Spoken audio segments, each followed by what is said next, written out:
Este podcast se presenta por cortesía de Movistar Empresas, el aliado que está transformando negocios en Argentina, Chile, Colombia, Ecuador, Perú, Uruguay, México y Venezuela, brindando soluciones digitales que se ajustan a cada necesidad y potenciando sus operaciones con servicios en cloud, IoT, seguridad, conectividad, Big Data y advertising.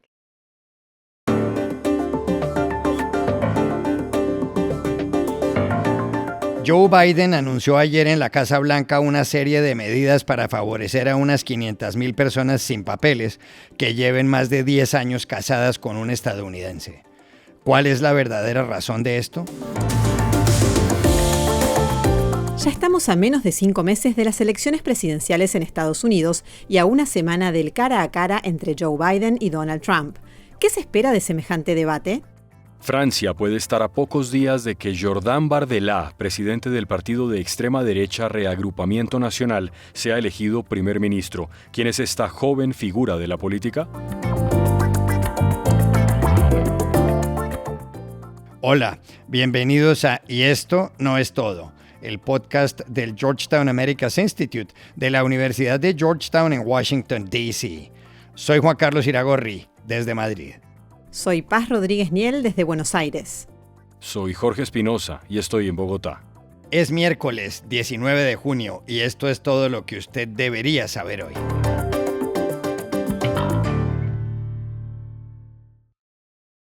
El presidente de Estados Unidos, Joe Biden, anunció ayer en la Casa Blanca una serie de medidas que pueden mejorar la vida de 500,000 de familias.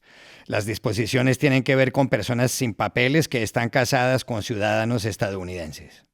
Según la orden ejecutiva, que entrará en vigor al final del verano, esas personas no podrán ser ahora deportadas, tendrán la posibilidad de conseguir documentos y gozarán de facilidades para trabajar legalmente. Biden dijo que es clave mantener unidas a esas familias. También recordó que su padre le decía que la familia es el principio, el desarrollo y el fin de todo, que los beneficiados por la medida tienen que haber vivido en Estados Unidos al menos 10 años y que esas familias han mandado sus hijos al colegio, a la iglesia y pagado impuestos. It was about keeping families together. My dad used to have an expression. He said, Joey, family is about the beginning, middle, and the end. About keeping couples together who are married, where one spouse is a U.S. citizen, the other is undocumented. They've been living in the United States for at least 10 years. These couples have been raising families, sending their kids to church and school, paying taxes, contributing to our country for 10 years or more. Matter of fact, the average time they've spent here is 23 years, people were affected today. But living in the United States all this time with fear and uncertainty. Biden señaló que el promedio de permanencia de esas parejas en Estados Unidos ha sido de 23 años. Es importante anotar que para beneficiarse de la medida, una persona no puede tener antecedentes penales y si entró ilegalmente al país, se le exigirá que regrese a su nación de origen para tramitar una visa. El presidente anunció igualmente medidas para que los Dreamers o soñadores, educados en instituciones prestigiosas y con buenas ofertas laborales, puedan trabajar. Dependen del programa llamado Acción Diferida para los Llegados en la Infancia, cuya sigla en inglés es DACA. ¿Qué hay detrás de estas disposiciones que anunció ayer Biden en un país con 11 millones de indocumentados, en su mayoría latinoamericanos? Hablamos ayer con José López Zamorano, experimentado corresponsal en Washington y vicepresidente de la Red Hispana. Bueno, la clave para entender qué hay detrás del anuncio del presidente Biden tiene nombre y apellido y se llama Donald Trump. A pesar de que el expresidente fue encontrado culpable recientemente de 34 cargos en Nueva York, Trump aventaja a Biden en el apoyo del voto latino por 6 puntos porcentuales, de acuerdo con una encuesta de The New York Times y de Siena College. Y en ningún lugar esa pérdida de apoyo para Biden es más crucial que en los estados de Arizona y de Nevada, que como sabemos son 2 de los 6 estados campos de batalla para las elecciones del 5 de noviembre. En 2020, recordemos, Biden ganó Arizona por apenas 10,000 votos y Nevada por solo 3 puntos porcentuales. Bueno, pues qué casualidad que en Arizona y en Nevada viven en cada uno de esos estados 100,000 indocumentadas o indocumentados, casadas o casados con ciudadanos estadounidenses. Y qué coincidencia que los dos más grandes programas de alivio migratorio tuvieron lugar en un año electoral. En 2012, el programa de acción diferida para llegados en la infancia DACA del presidente Barack Obama, y ahora, curiosamente, 5 meses antes de las elecciones, un programa que beneficia mayoritariamente indocumentados hispanos casados con ciudadanos que pueden votar. Todo lo cual no quiere decir que estos programas no beneficien a personas reales de carne y hueso, pero utilizar a los indocumentados, a los inmigrantes, como fichas de un tablero de aritmética electoral, verdaderamente es un poco vergonzoso. Estados Unidos debería responder a esa comunidad que fue tan esencial, crucial durante la pandemia, y darle una solución permanente, digna, humanitaria, que se merecen, y no solo parches estratégicos para ganar votos latinos en la temporada electoral.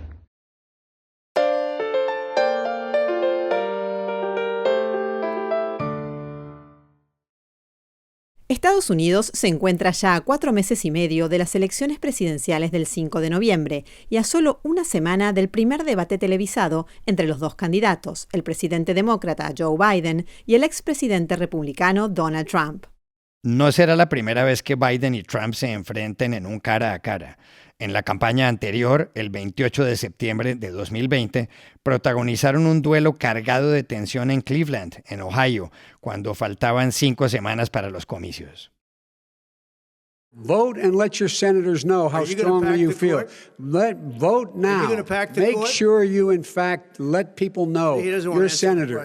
I'm not going to answer the question because the question is radical left. Will you shut up, man? Listen, who is on your list, Joe? Ahora los ataques han subido de temperatura. La campaña de Biden acaba de publicar un anuncio en el que dice que en estas elecciones se enfrentan un criminal convicto que solo piensa en sí mismo, Trump, y un presidente que trabaja por las familias de la gente, Biden. This election is between a convicted criminal who's only out for himself and a president who's fighting for your family. ¿Qué se espera del debate del jueves de la semana que viene entre Joe Biden y Donald Trump? ¿Qué puede pasar en ese duelo televisado? Llamamos ayer a Washington a nuestra compañera, la periodista y analista política Dori Toribio. Juan Carlos, se acaban de anunciar los detalles de este debate que concentra ya mucha atención aquí porque es la primera vez que veremos a Joe Biden y a Donald Trump cara a cara desde las elecciones de 2020. Para muchos estadounidenses este va a ser el pistoletazo de salida real de estos comicios, cuando verán de nuevo juntos y enfrentados ya oficialmente a Biden y a Trump.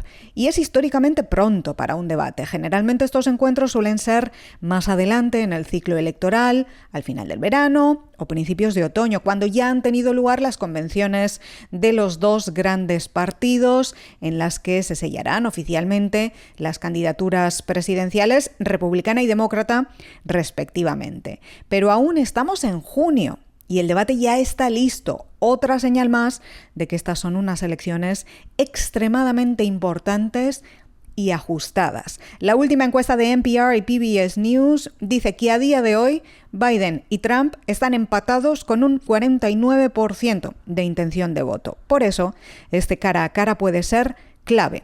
Sabemos ya que será en la sede de CNN en Atlanta, durará 90 minutos y lo moderarán los periodistas Dana Bash y Jake Tapper. Los candidatos no podrán llevar notas ni nada escrito de antemano, aunque sí tendrán un papel y un bolígrafo por si lo necesitan en directo. En el recinto no habrá público esa noche, más allá de los equipos. Y el detalle más importante quizás que ha confirmado ya CNN, es que el micrófono del candidato que no tenga el turno de palabra se cerrará, se apagará. Esto se hace para evitar las constantes interrupciones y enfrentamientos que hubo en los debates entre Trump y Biden en 2020, que fueron muy tensos, con palabras duras y momentos bastante agrios. Los temas lo sabremos poco antes del debate, pero podemos casi ya dar por hecho que hablarán de economía e inmigración, dos de los asuntos principales para muchos votantes según los sondeos, también de la edad de ambos candidatos, que son los de mayor edad de la historia, Biden con 81 años y Trump que acaba de cumplir 78. Es muy posible que también se mencionen los problemas legales de Trump. Hace unas semanas fue declarado culpable en el juicio en Nueva York, en el caso en torno a los pagos de silencio a Stormy Daniels, y el veredicto llegará el 11 de julio, poco después de este debate. Luego veremos si también mencionan asuntos de política internacional como la invasión rusa a Ucrania o la guerra en Gaza y el apoyo a Israel. Y por último, lo que también sabemos ya es que ambos están en plenas preparaciones para este debate. El presidente Biden irá a Camp David el fin de semana, la residencia de descanso que tienen los mandatarios estadounidenses en Maryland, no lejos de Washington. Y Donald Trump lleva días entre Florida y Nueva York manteniendo reuniones con personas de su círculo político más cercano para hablar de los temas del debate. Por cierto, dos de las personas con las que se ha reunido estos días son los senadores J.D. Vance y Marco Rubio, ambos en la lista de Trump como sus posibles candidatos a la vicepresidencia.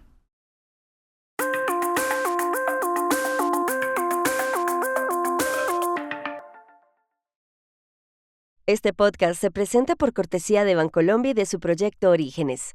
Esta iniciativa resalta la labor de hombres y mujeres que inspiran y que a través de la inclusión y la sostenibilidad han llevado bienestar y progreso a sus comunidades en el campo colombiano. En el banco hemos cumplido 148 años sincronizando nuestro latir con el corazón de un país que progresa de la mano de su gente, a la que acompañamos desde los orígenes. Bancolombia. Francia puede estar próxima a que un político joven de extrema derecha, Jordan Bardella, se convierta en primer ministro en menos de 20 días. Las elecciones para la Asamblea Nacional serán el 30 de junio y el 7 de julio. Fueron convocadas anticipadamente por el presidente Emmanuel Macron. Macron disolvió la Asamblea Nacional el pasado 9 de junio tras el triunfo abrumador del partido Reagrupamiento Nacional de Marine Le Pen en los comicios al Parlamento Europeo. Reagrupamiento Nacional obtuvo una tercera parte de los votos, con lo cual duplicó a las fuerzas de Macron. Desde entonces, Jordan Bardella, que fue elegido al Parlamento Europeo y que está a la cabeza del movimiento político de la señora Le Pen, ha dicho que su ambición es ponerse al frente de un gobierno de unidad nacional con mayoría absoluta. Non mais j'ai l'ambition d'être Premier ministre à la tête d'un gouvernement d'union nationale. Si eso ocurre, habría en Francia otra cohabitación, como cuando en 1986 el presidente fue el socialista François Mitterrand y el primer ministro el conservador Jacques Chirac, o en 1997, cuando Chirac estuvo en la presidencia y el socialista Lionel Jospin en la jefatura del gobierno. Pero a todas estas, ¿quién es Jordan Bardella, figura indiscutible de la política francesa? Llamamos anoche a Amanda Sánchez, corresponsal en París y en Barcelona. Tiene solo 28 años y un look fresco y jovial sin perder ese estilo conservador francés. Se ha perfilado como la cara renovada de Rassemblement National, el partido de ultraderecha en Francia. Se convirtió en el presidente del partido en 2022, siendo la primera vez en medio siglo que un miembro de la familia Le Pen no ocupa ese cargo. Sin embargo, eso no implica que esté lejos de ellos. No solo había sido mano derecha de Marine Le Pen durante los últimos años, sino que también fue pareja de una sobrina de Le Pen. La líder ultraderechista lo ha apoyado desde que inició su carrera política. Eso fue temprano, a los 16 años, cuando entró al partido. En 2019, cuando Bardella tenía 23 años, Marine Le Pen lo eligió para encabezar la lista de las elecciones europeas de 2019. Bardella es descendiente de italianos y creció en una vivienda social en el banlieue de Seine-Saint-Denis, a las afueras de París. Este bagaje social lo ha utilizado en su discurso político para mostrarse como alguien que conoce la realidad de las calles. En cuanto a su educación, Bardella fue a algunas de las escuelas más prestigiosas del país, incluyendo la Universidad de la Sorbona. Sin embargo, no llegó a terminar la carrera de geografía. Tiene más de 1,5 millones de seguidores en TikTok y ya algunos analistas hablan de la llamada generación Bardella. jóvenes de alrededor de 25 años que resuenan con las ideas de derecha y que sienten que la identidad francesa se ha estado perdiendo. Ahora, ¿cuáles son sus posturas? Está a favor de la reducción de impuestos, en contra del matrimonio homosexual y ha hablado también de endurecer las medidas en la política migratoria. Y estas son otras cosas que usted también debería saber hoy. Dos noticias de Sudamérica. La primera, en The New Yorker, el presidente ecuatoriano Daniel Noboa dice que Gustavo Petro es un snob de izquierda, Javier Milei un engreído que no ha hecho nada y Nayib Bukele un arrogante. La segunda, varios oyentes nos piden informar que el megapuerto de Chancay en el Perú, cuya construcción vale $3.500 millones y que cuenta con capital de la China Ocean Shipping Company, COSCO, tiene un 40% de inversión peruana. Los Celtics de Boston se convirtieron el lunes por la noche en el equipo que más anillos ha conseguido en la National Basketball League, la NBA, al derrotar 106-88 en el TD Garden de esa ciudad de Massachusetts a los Dallas Mavericks, lograron 18 títulos. De esa forma, superan por 1 a sus archirrivales, Los Ángeles Lakers. Los Celtics, uno de los 8 equipos fundadores de la NBA en 1946, alcanzaron su primer anillo una década después, en 1957. El vino más antiguo del mundo tiene 2000 años y acaba de ser encontrado en Carmona, en la provincia andaluza de Sevilla, en España. Estaba en una tumba romana del siglo I después de Cristo y sus restos bien conservados se hallaban en una vasija de vidrio junto a los huesos de un hombre. Todo lo confirmó ayer un equipo científico de la Universidad de Córdoba. Hasta ahora, el vino más antiguo había sido descubierto en Espira, en Alemania. Era del siglo IV. Un detalle final sobre el vino de Carmona en Andalucía. Era blanco, no tinto. Y aquí termina el episodio de hoy de Y esto no es todo, donde siempre habrá más. En la producción estuvo John F. Burnett.